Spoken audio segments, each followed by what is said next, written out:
Bismillahirrahmanirrahim. Assalamualaikum warahmatullahi wabarakatuh. Saya Farah Angin Aini dari kelas 1051 Fakultas Sastra Indonesia semester 7. Di sini saya ingin memenuhi tugas UTS dari mata kuliah debat dan wawancara yang diampu oleh Bapak Zamzam Nur Huda. Di sini untuk jawaban nomor 1 yaitu pengertian debat. Debat adalah kegiatan adu argumentasi antara dua pihak atau lebih, baik itu perorangan ataupun kelompok dalam mendiskusikan dan memutuskan masalah dan perbedaan. Dan menurut ahli G. Sukadi, debat adalah saling adu argumentasi antara pribadi atau antar kelompok manusia dengan tujuan mencapai kemenangan. Jenis-jenis debat. Berdasarkan bentuk, maksud, dan metodenya, debat dibagi menjadi 4 macam, yaitu yang pertama, debat parlementer atau majelis. Maksud dan tujuan majelis ini yaitu untuk memberi dan menambahi dukungan bagi suatu undang-undang tertentu dan semua anggota yang ingin menyatakan pandangan dan pendapat berbicaranya, mendukung atau menentang usul tersebut setelah mendapat izin dari majelis. Yang kedua, debat pemeriksaan ulangan untuk mengetahui kebenaran pemeriksaan terdahulu. Maksud dan tujuan perdebatan ini yaitu untuk mengajukan serangkaian pertanyaan yang satu sama lain berhubungan erat, yang akan menyebabkan individu yang ditanya menunjang posisi yang hendak ditegakkan dan diperkokoh oleh penanya. Yang ketiga, debat formal, konvensional, atau debat pendidikan. Tujuan debat formal ini adalah untuk memberi kesempatan bagi dua tim pembicara untuk mengemukakan kepada pendengar sejumlah argumen yang menunjang atau yang membantah satu usul. Setiap pihak diberi jangka waktu yang sama bagi pembicara konstruktif dan bantahan.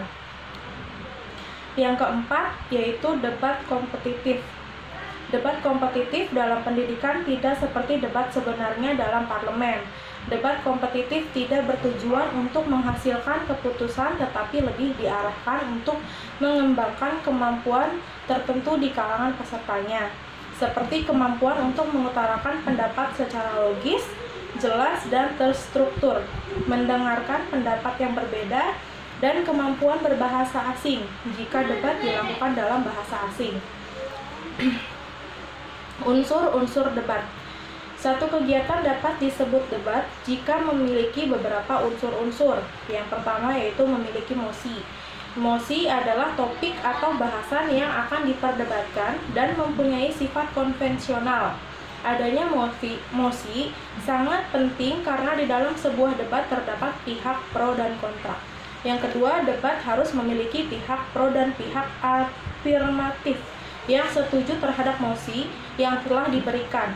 Pihak pro akan memberikan pidatonya terlebih dahulu mengenai alasan mengapa mendukung pernyataan di dalam mosi. Yang ketiga, pihak oposisi atau pihak kontra yang tidak setuju dengan mosi yang sudah diberikan. Pihak kontra akan menyanggah pernyataan dari pihak afirmatif. Yang keempat, pihak netral atau pihak yang tidak menaruh dukungan dan tidak condong terhadap salah satu. Yang kelima, dalam debat harus ada moderator yang bertugas memimpin dan mengatur jalannya debat. Tata tertib debat memperkenalkan masing-masing pihak dan penyampaian mosi akan dilakukan oleh moderator. Yang keenam, debat juga harus memiliki peserta debat yang nantinya berhak menentukan keputusan akhir bersama juri debat. Dalam beberapa debat, peserta tidak ikut andil dalam penentuan keputusan akhir, namun jika dibutuhkan voting, maka biasanya peserta akan diperhitungkan suaranya. Yang ketujuh, unsur yang terakhir yaitu adalah adanya penulis atau notulen acara yang bertugas mencatat hal-hal yang terkait debat yang sedang berlangsung, misalnya mosi debat, pernyataan moderator, penyampaian masing-masing tim atau pihak, dan hasil keputusan akhir. Untuk jawaban yang nomor 2 yaitu teknik debat. Teknik debat seorang pendebat haruslah bersifat rendah hati, wajar, ramah, dan sopan tanpa kehilangan kekuatan dalam argumen-argumennya. Dia harus menghindarkan pernyataan yang berlebih-lebihan terhadap kasusnya dan mempergunakan kata-kata dan ekspresi yang samar-samar yang tidak dikendaki oleh fakta-faktanya. Dengan perkataan lain, justru tidak menunjang kasus yang dikemukakannya. Pada setiap peristiwa, pembicara harus mengingat bahwa tujuan utamanya adalah komunikasi langsung dan persuasif dengan para pendengarnya. Harus dijaga benar-benar agar tujuan utama ini jangan tersingkir oleh hal-hal kecil yang tidak penting sama sekali.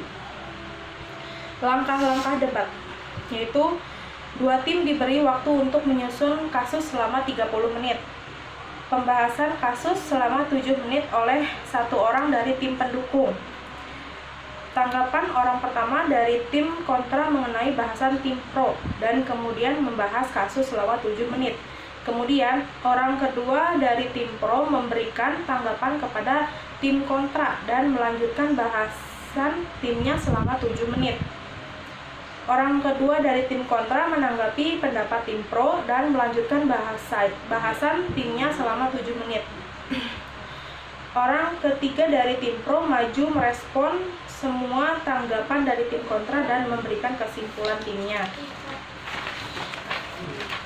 Terakhir, orang pertama atau orang kedua dari kedua tim memberikan pandangan mengenai bahasan dari masing-masing tim, dan kemudian menunjukkan poin-poin yang menguntungkan dan mendukung bahasan kasus dari timnya. Dimulai dari tim kontra selama 5 menit. Hal-hal yang harus dihindari dalam debat. Yang pertama yaitu hindari kata-kata yang jelek agar argumen bisa mudah dipahami. Kedua, jangan tergesa-gesa. Dalam berdialog, tetap tenang dan tidak usah bersikeras sampai mengeluarkan suara keras. Dan yang terakhir yaitu jangan menunjuk ke arah lawan sambil muka marah atau tidak senang. Jawaban untuk pertanyaan nomor 3 yaitu pengertian diskusi. Diskusi adalah sebuah interaksi komunikasi antara 2 orang atau lebih atau kelompok. Biasanya komunikasi antara mereka atau kelompok tersebut berupa salah satu ilmu atau pengetahuan dasar yang akhirnya akan memberikan rasa pemahaman yang baik dan benar. Diskusi bisa berupa apa saja, yang awalnya disebut topik. Dari topik inilah diskusi berkembang dan diperbincangkan yang pada akhirnya akan menghasilkan suatu pemahaman dari topik tersebut. Unsur-unsur diskusi, yaitu nomor 1, moderator atau pemimpin diskusi, yang tugasnya menyiapkan pokok masalah yang akan dibicarakan, membuka diskusi dan menjelaskan topik diskusi, memperkenalkan komponen diskusi terutama pembicara jika ada unsur pembicara atau penyaji. Yang keempat, membuat diskusi menjadi hidup atau dinamis. Yang kelima, mengatur proses penyampaian gagasan atau tanya jawab. Yang keenam, menyimpulkan diskusi dan membacakan simpulan diskusi. Yang terakhir yaitu menutup diskusi. Yang kedua, pembicara. Di sini bertugas menyiapkan materi diskusi sesuai topik yang akan dibahas. Kedua, menyajikan pembahasan materi atau menyampaikan gagasan-gagasan serta pandangan yang berkaitan dengan topik diskusi. Yang ketiga, menjawab pertanyaan secara objektif dan argumentatif. 4. Menjaga agar pertanyaan tetap pada konteks pembicaraan. Ketiga yaitu notulis atau notulen, mencatat topik permasalahan, waktu dan tempat diskusi berlangsung, mencatat jumlah peserta, mencatat segala proses yang langsung dalam diskusi, menuliskan kesimpulan atau hasil diskusi. Yang keenam, membuat laporan hasil diskusi dan mendokumentasikan catatan tentang diskusi yang telah dilakukan. Yang keempat, peserta diskusi, yaitu mengikuti tata tertib dan aturan dalam diskusi, mempelajari topik atau permasalahan diskusi, mengajukan pertanyaan, pendapat atau sanggahan atau usulan, menunjukkan solidaritas dan partisipasi, bersikap santun dan tidak emosional, memusatkan perhatian dan turut serta menjaga kelancaran dan kenyamanan diskusi. Langkah-langkah diskusi, mempersiapkan rancangan diskusi. Tentukan arah diskusi sehingga diskusi bisa sesuai dengan target belajar. Jumlah anggota grup diskusi disesuaikan dengan karakter dan diskusi, dan tujuan anggota harus memiliki kualifikasi tentu agar diskusi berjalan dengan lancar. Yang keempat, masalah yang akan didiskusikan direncanakan dengan baik. Yang kelima, manajemen waktu pelaksanaan di diskusi harus ditentukan dengan baik. Yang keempat adalah metode diskusi. Ini untuk menjawab pertanyaan keempat, yaitu metode diskusi. Metode diskusi ialah metode menyajikan pelajaran di mana siswa dihadapkan kepada suatu masalah untuk dipecahkan bersama dalam bentuk kelompok dan juga dapat menyimpulkan hasil diskusi. Dalam penelitian ini, siswa diminta untuk membentuk kelompok dan duduk bersama dalam kelompok masing-masing untuk mendengarkan penjelasan materi fotosintesis yang disampaikan oleh guru. Siswa mendengarkan penjelasan dengan baik agar mereka dapat menjawab pertanyaan dari guru ketika ditanya. Setelah materi selesai, guru memberikan kesempatan kepada peserta didik untuk menanyakan tentang materi pelajaran yang belum dipahami dan memberikan jawaban yang memuaskan atas pertanyaan siswa. Teknik metode diskusi. Nomor 1 yaitu berargumentasi.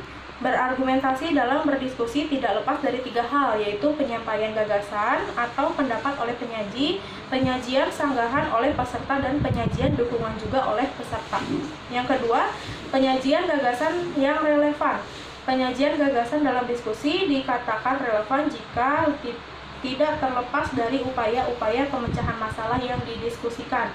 Pemecahan masalah akan mendasar kalau dilandasi pengetahuan yang mendalam tentang hakikat sebab akibat dan dari masalah itu.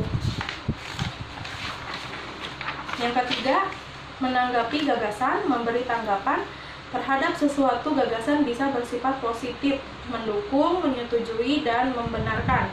Bisa juga bersifat negatif, menolak, menyanggah, mengkritik. Jika kita hendak menyanggah gagasan, kemukakan dengan kalimat yang santun.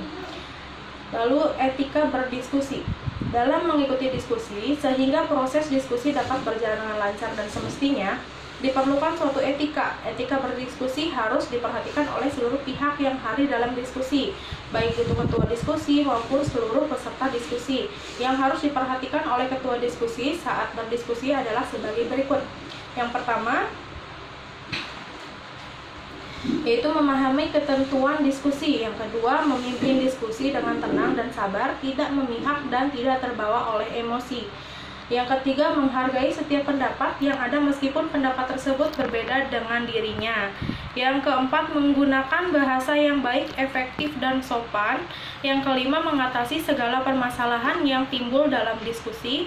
Yang keenam, memberikan kesimpulan dari pendapat yang sudah dikemukakan oleh para peserta diskusi. Yang ketujuh, bersikap bijaksana, tegas, dan disiplin dalam menghadapi segala yang terjadi dalam diskusi berlangsung. Untuk pertanyaan yang nomor 5 atau yang terakhir, perbedaan debat dan diskusi. Di sini diskusi dan debat adalah dua kegiatan berkelompok yang berbeda pengertian.